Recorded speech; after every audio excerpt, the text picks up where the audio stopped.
Adi Leela, Chapter 9. All glories to Sri Krishna Chaitanya, the unlimited ocean of mercy. All glories to Lord Nityananda, the dearest friend of the distressed.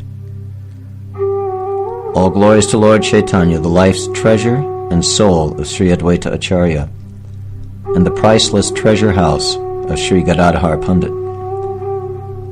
All glories to Lord Vishvambar, the son of Sri Jagannath Mishra and Mother Sachi. All glories to all the devotees who are such dear associates of the Lord. Lord Anantashesh appeared in the Radha district on an order given previously by Sri Chaitanya. He remained in the material world according to Mahaprabhu's transcendental desire. Sri Nityananda Prabhu, the Lord of the Gaudiya Vaishnavas, appeared in the village of Ekachakra. His father was a Brahmin named Hadai Pandit, and his mother was Srimati Padmavati Devi.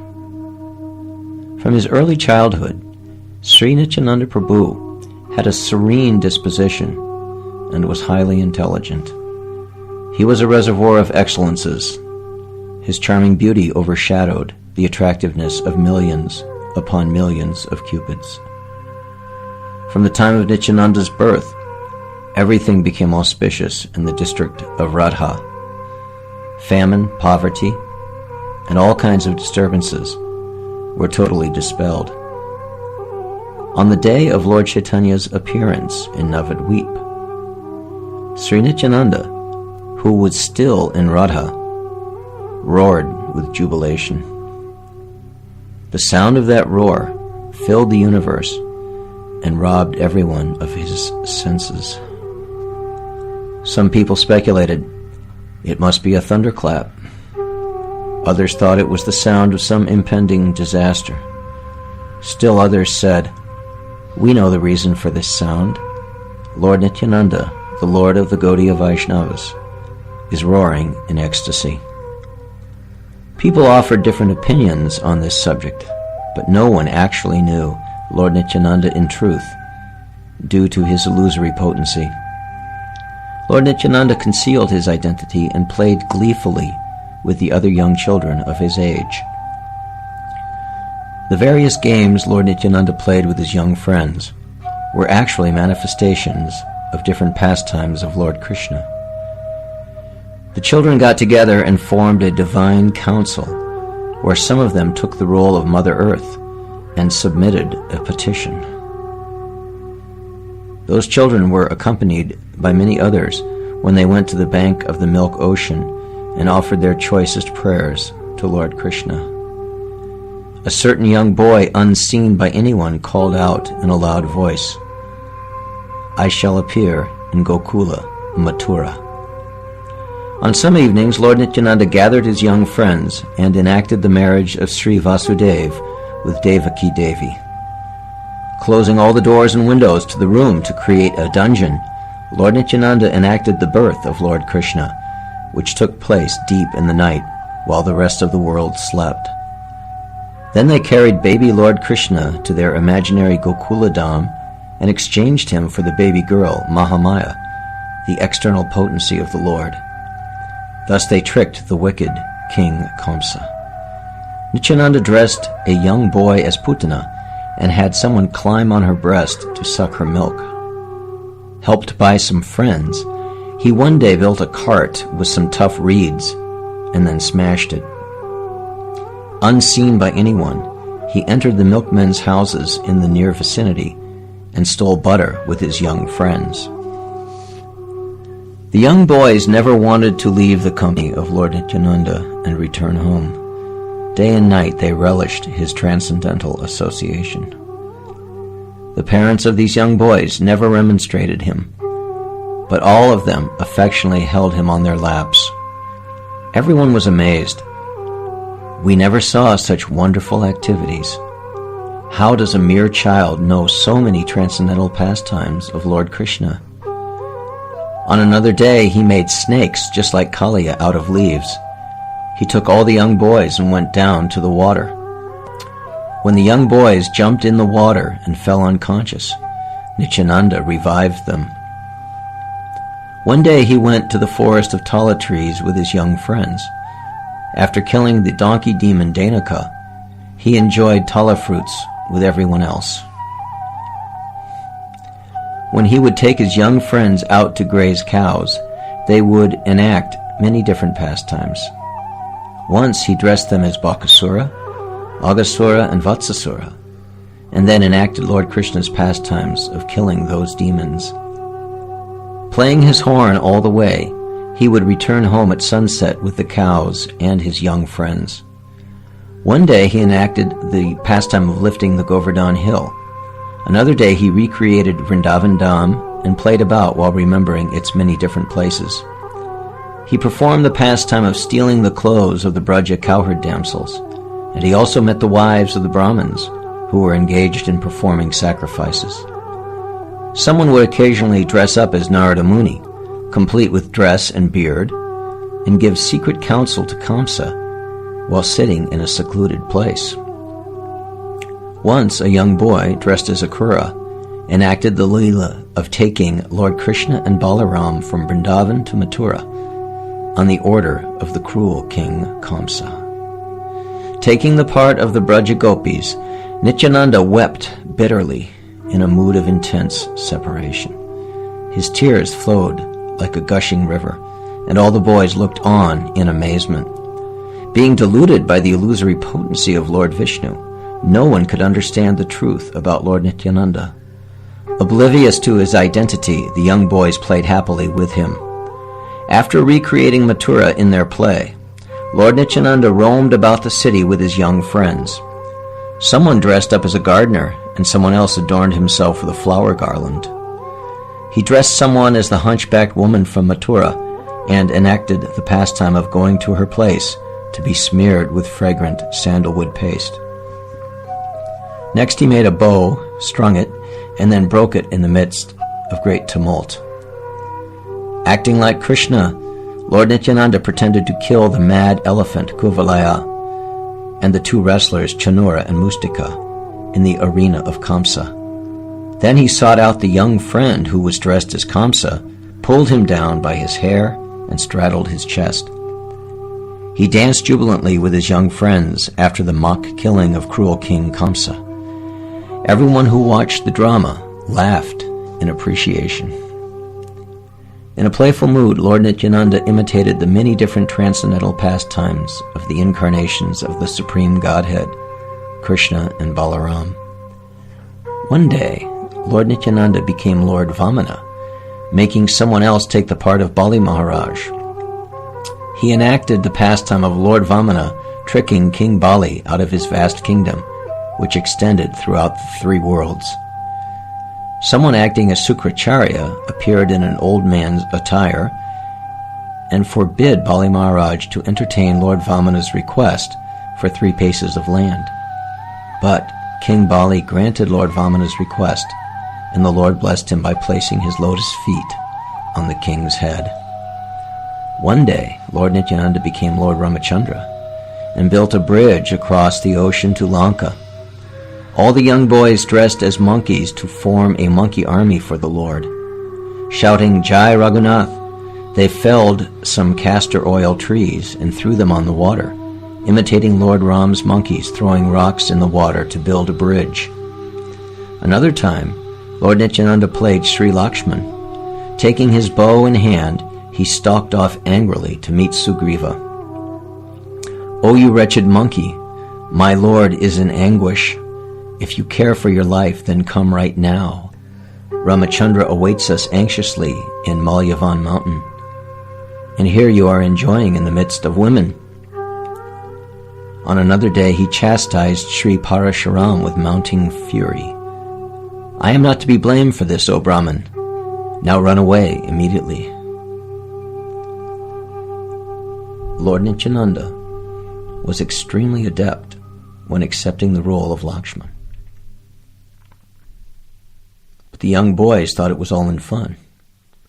They were unable to grasp its recondite significance. The young boys dressed up as the famous 5 monkeys, and the Lord, as Lakshman, inquired from them, "Who are you? I see all of you belong to the monkey race, but why are you roaming in the forest? I am the servant of Raghunath, Lord Ramachandra. Please introduce yourselves." They replied, "We are roaming in the forest in fear of Bali. Please take us to Lord Ramachandra so that we may accept the dust from his lotus feet." After embracing everyone, Lakshman brought them to Lord Ramachandra, and all of them fell at the Lord's lotus feet, offering him their prostrated obeisances. One day, Lord Nityananda enacted the pastime of killing Indrajit, and another day he lost himself in the emotions of Lakshman. After dressing one boy as Vibhishan, Nitai brought him to Lord Ramachandra, and the Lord appointed him the king of Lanka. One boy approached Nitai and said, "I am Ravana, the demon king. I shall discharge my most powerful Shakti Shila weapon at you. Avert it if you can, Lakshman." Challenging Lakshman with these words, the boy threw a lotus flower at Nitai. Engrossed in Lakshman's battle mood, Nitai fell back and dropped to the ground unconscious. Despite the boy's efforts to rouse him, Nitai lay there unmoving. The Lord lay without a trace of consciousness in his entire body, while his friends sat around holding their heads and lamenting. Nitai's mother and father rushed to the spot, but when they saw their son's lifeless body, they both fainted and dropped to the ground. Whoever observed the situation was certainly astonished. The young boys described the details to a crowd that had gathered, and someone said, "I think I understand the reason for Nitai's loss of consciousness." Previously, Nitai expertly enacted the role of King Dasarath, who suffered tremendously and finally died when he heard of Ram's banishment to the forest. "He is simply play acting," explained the man, "and if Hanuman gives him medicine, he will become well again."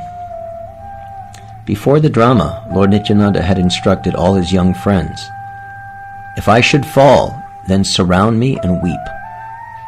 After waiting for a few moments, send for Sri Hanuman, and when he holds the medicine to my nose, my life will be revived once again." The Lord fell unconscious, simply experiencing his own mood as Sankarshan, Lakshman. Naturally, this confounded his young friends. The boys had become confused by Nimai's seeming unconsciousness and forgotten the Lord's instructions to them. They simply repeated, "Wake up, dear brother," and wept in loud voices. When the boys heard the man's suggestions, they remembered the instructions of the Lord. A boy dressed as Hanuman ran off to gather the medicinal herbs.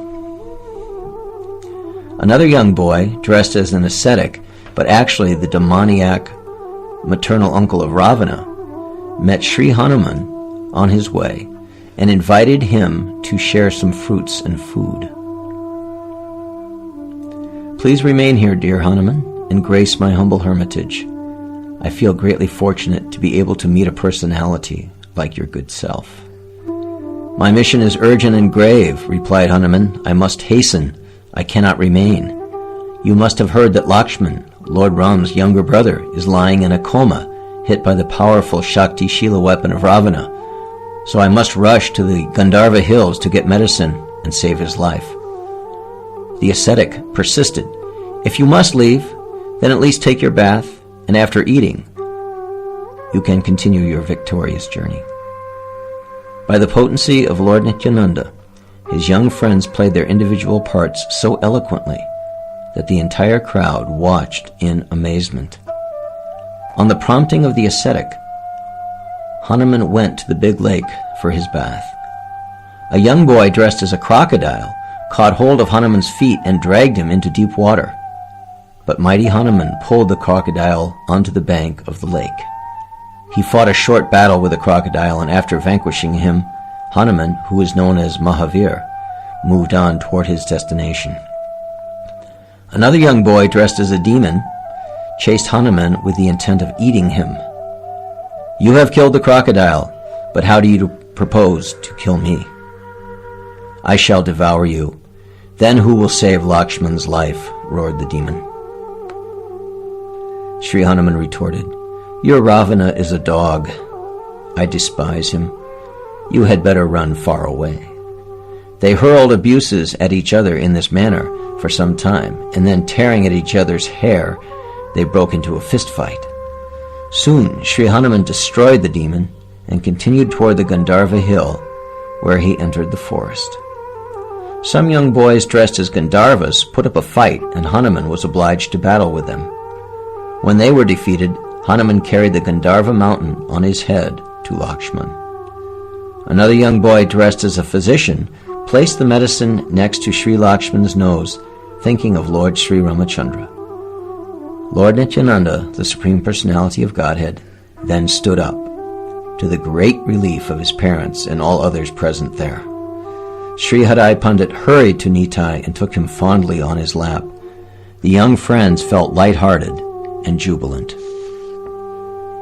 Everyone was impressed with the drama and inquired, Dear boy, where did you learn to play all these pastimes? Nitai smiled and replied, These are all my transcendental activities. In his early years, Lord Nityananda was an extremely handsome child.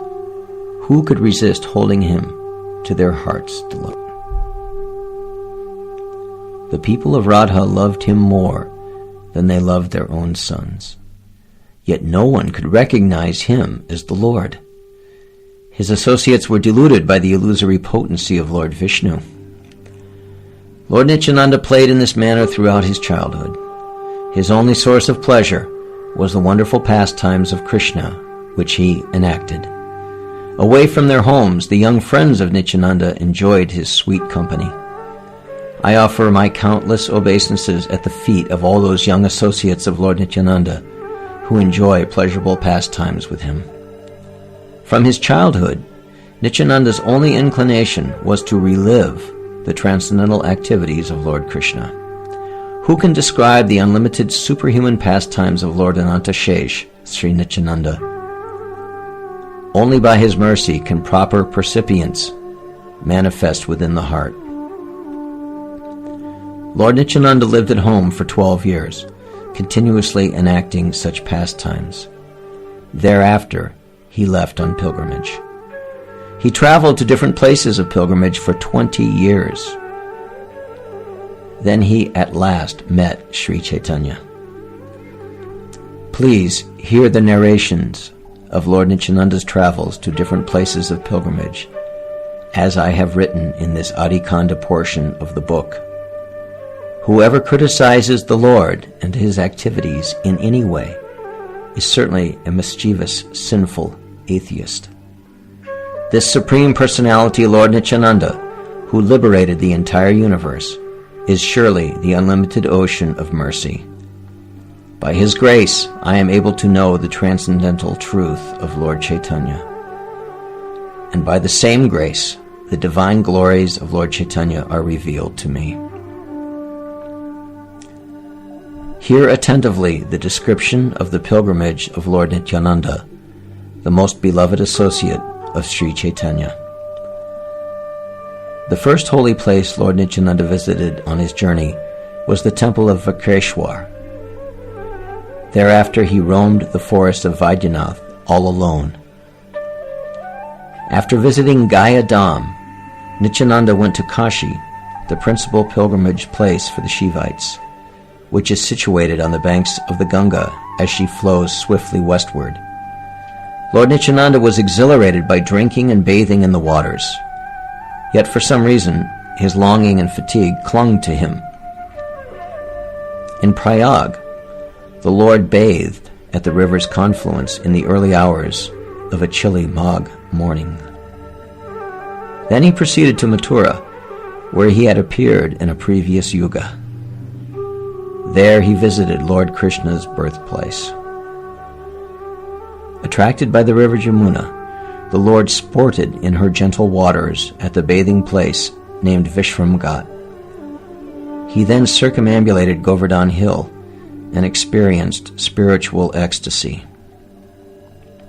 One by one, the Lord visited all 12 forests, including Sri Vrindavan, and roamed at will in their shady woods. In Gokula, the Lord saw the residence of Nanda Maharaj. In ecstasy, he sat down and wept profusely. The Lord then offered worship to the deity of Lord Madan Gopal and went to Hastinapur, the famous fortress city of the valiant Pandavas. Lord Nityananda wept, being intensely moved by the sanctified place of the elevated devotees of the Supreme Lord. However, the residents of that place could not comprehend such emotions due to their lack of devotional sentiments. The visit to Hastinapur brought back memories of Lord Balaram's activities, and Lord Nityananda called out, "Save me, O Lord Haladhar." In this way he worshipped the holy place. Thereafter, Sri Nityananda traveled to the holy city of Dwarka and bathed in the ocean, feeling great spiritual bliss. Next he went to Siddhapur. That place was rendered holy by the presence of Lord Kapila. After that, Nityananda went to Matsya Tirtha, where he gave away grains in charity on the occasion of a big festival. The Lord visited Shiva Kanchi and Vishnu Kanchi. Being the original Supreme Person, Nityananda was amused at the fanatical conflict that existed between the followers of Lord Shiva and Lord Vishnu.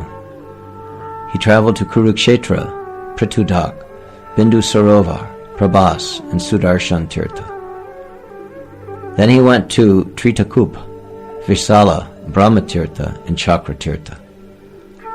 With exhilarated spirits, Nityananda then traveled to Pratisrota, where the Prachi Saraswati flows gently into the ocean. From there he visited the forest of Naimisharanya. Lord Nityananda traveled to the city of Ayodhya. Seeing the birthplace of Lord Ramachandra, he felt spiritual ecstasy moving him to shed profuse tears of divine love.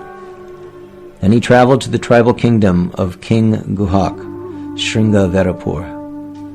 King Guhak reigned during the time of Lord Ramachandra, and in that holy place, Sri Nityananda fell into a massive ecstatic trance. When Sri Nityananda thought of his devotee, the tribal king of Guhak, he went into an ecstatic trance for 3 days. Lord Nityananda visited the different forests in which the Supreme Lord Ramachandra once roamed. His feeling of separation from the Lord made him roll on the ground in anguish.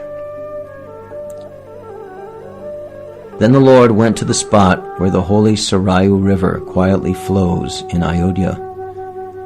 After bathing in the water of the Kasuki River, he continued to Pulasta Ashram, a most sanctified place.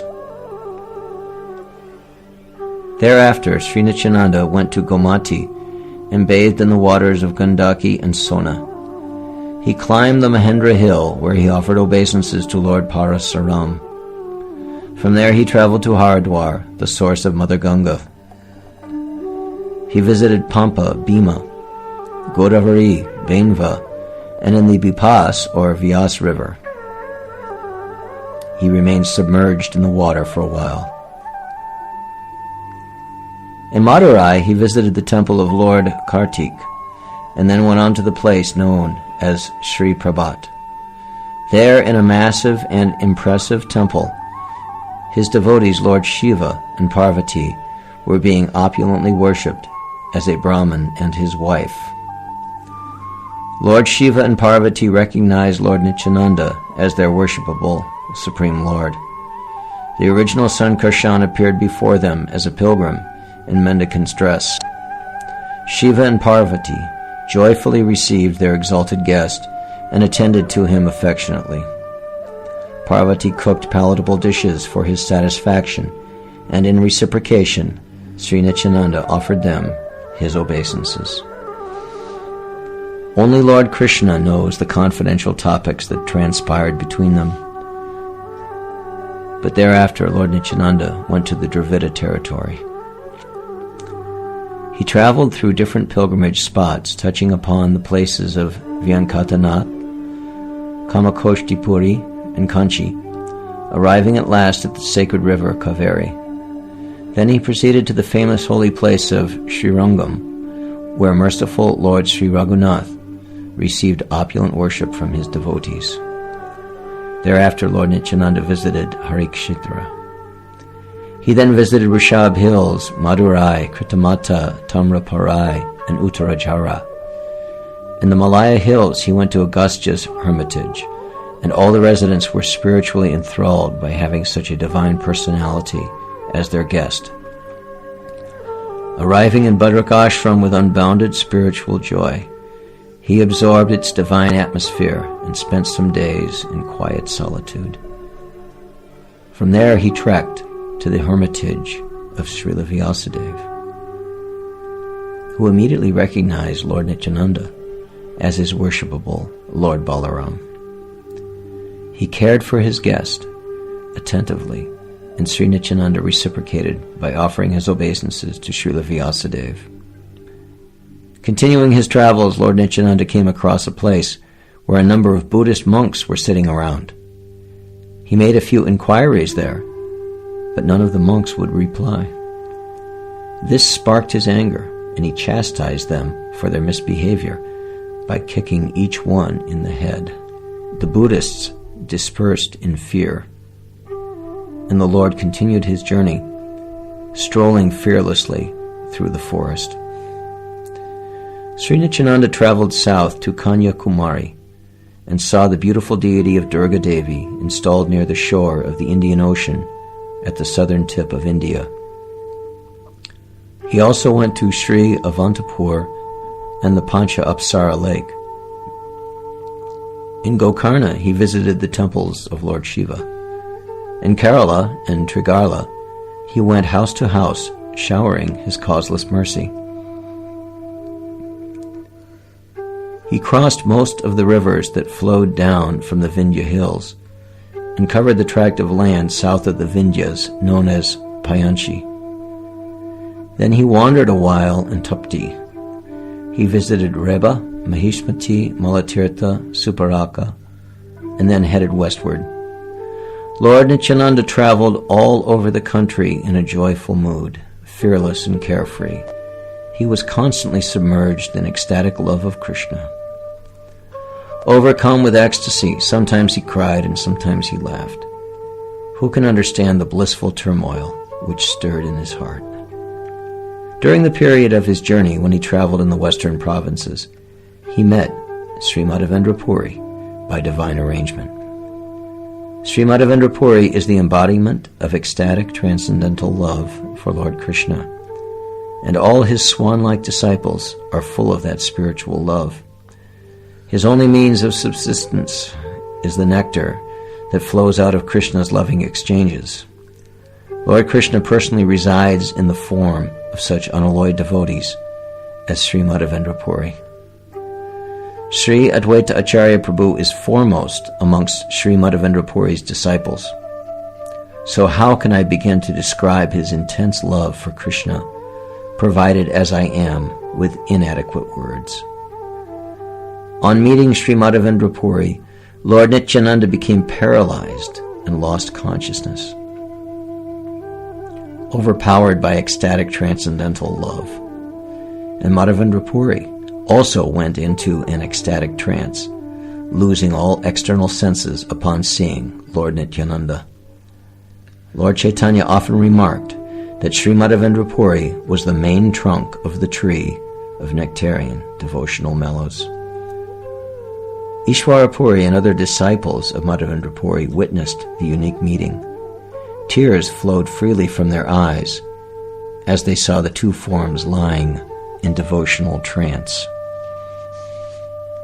When consciousness returned and they became aware of each other's presence, Madhavendra Puri and Nityananda embraced while crying tears of joy. They rolled in the sand and roared loudly, unabashed in expressing their sublime emotions, totally absorbed in the ecstasy of love of Godhead. Their profuse, unrestrained tears purified the earth. Mother Earth felt she was receiving her greatest benediction. Within their bodies, different ecstatic symptoms of shivering, weeping, and horripilation appeared in endless waves. Such devotional emotions confirmed that Sri Chaitanya resided within each of them. Lord Nityananda spoke first, saying, "Today, in one instance, I have received the utmost benefit of my pilgrimages. My eyes have rested on the lotus feet of Sri Madhavendra Puri, and seeing his transcendental love, my life has become blessed and meaningful." Sri Madhavendra Puri sat speechless, holding Lord Nityananda to his breast, his voice choked with tears of ecstatic emotions. Such was his feeling of love for Nityananda that he never desired to release him from his embrace. Ishwara Puri, Brahmananda Puri, and all the other disciples could perceive what had just spiritually transpired, so their natural attraction and attachment for the Lord increased. In the past, both Madhavendra Puri and Nityananda had seen pilgrims, and many amongst them in saintly garb. But now they realized that none of those pilgrims had possessed the transcendental gift of love of God. Remembering their brief association and conversations with such non-devotional persons, they were overcome with remorse. They had wandered everywhere, looking intently for Krishna and his pure loving devotees.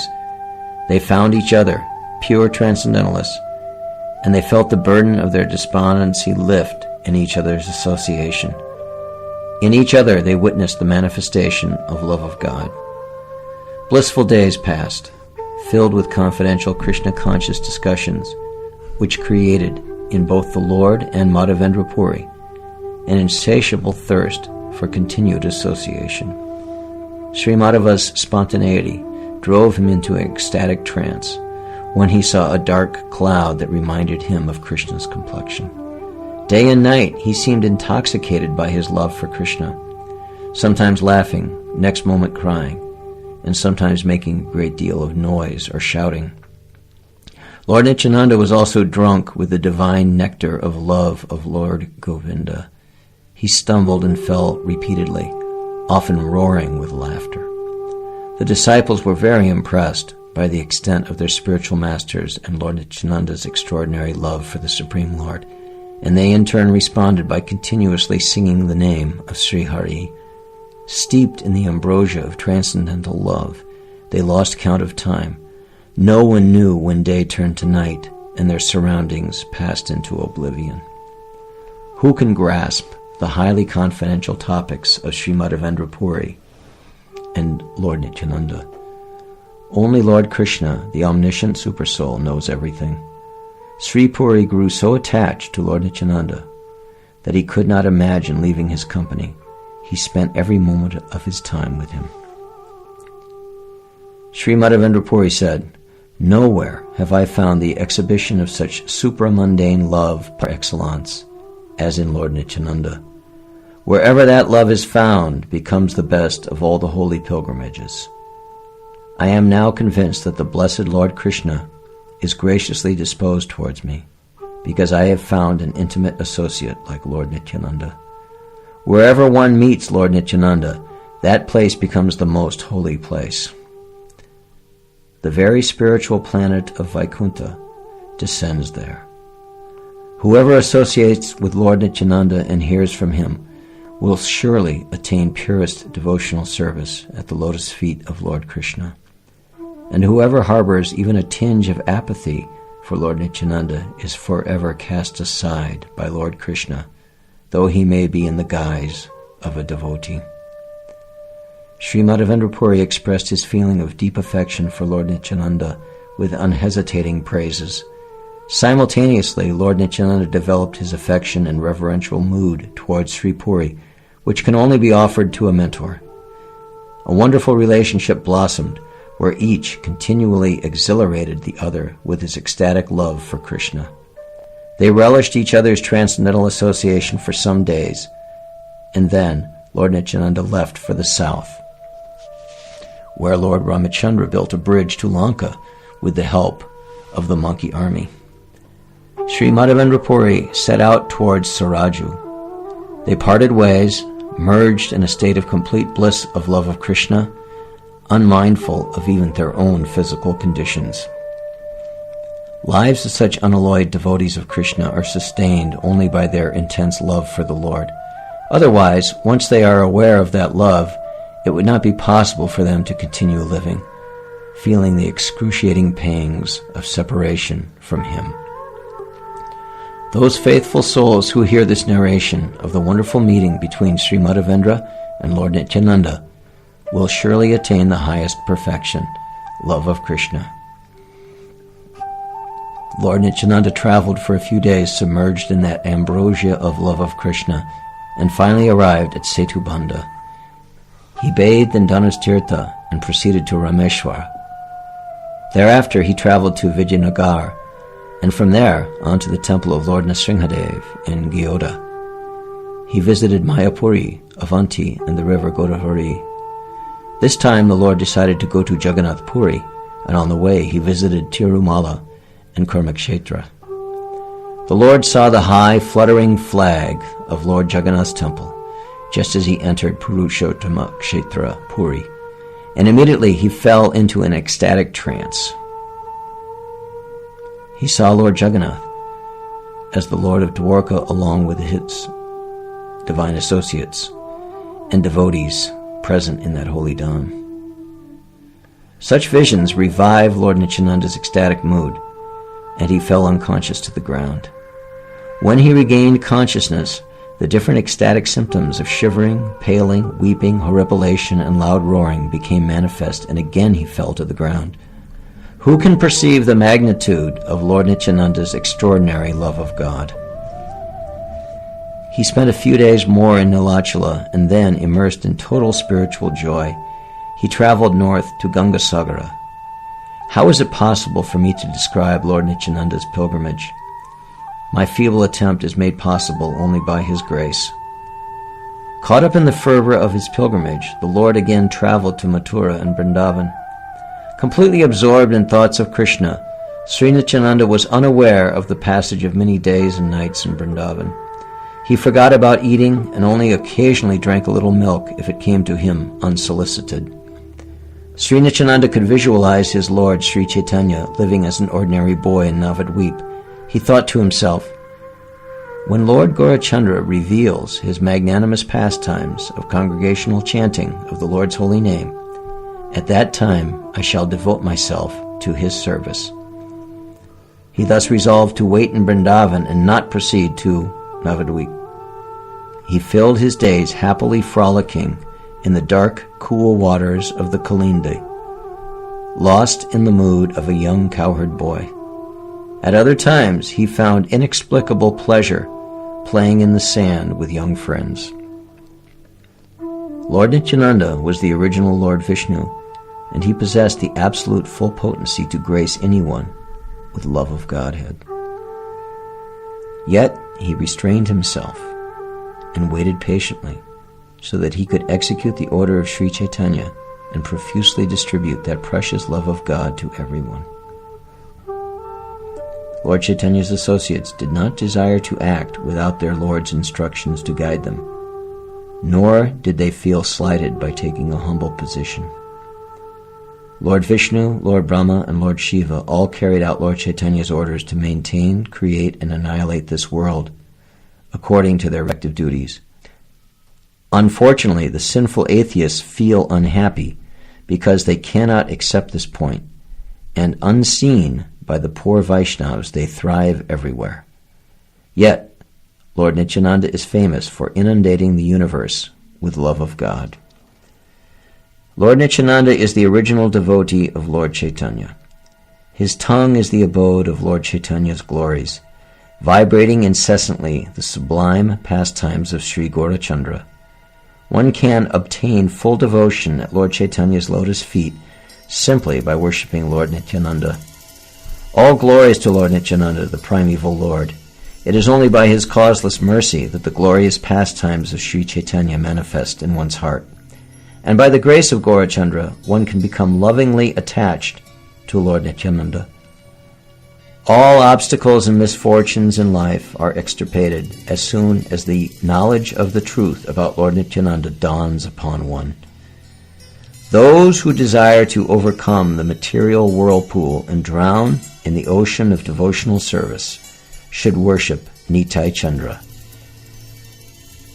Many praise my Lord, saying, Lord Nityananda is like Lord Brahma, while others say he is very dear to Lord Chaitanya.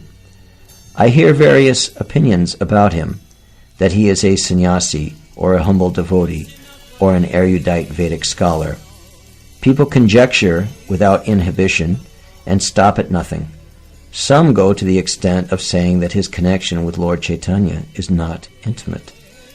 None of these affect me at all. I simply pray that his lotus feet remain impressed upon my heart eternally.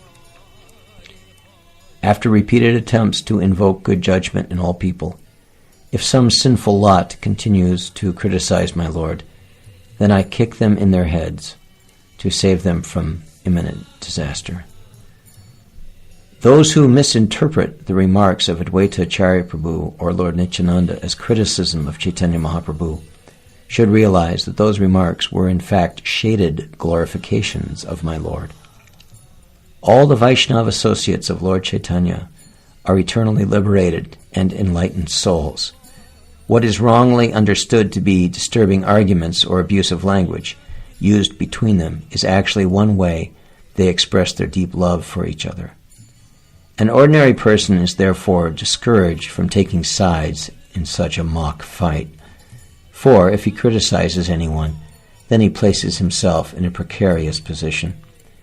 That person who is not critical of Lord Nityananda and who is steadfast in his spiritual practices will certainly attain the lotus feet of Lord Chaitanya.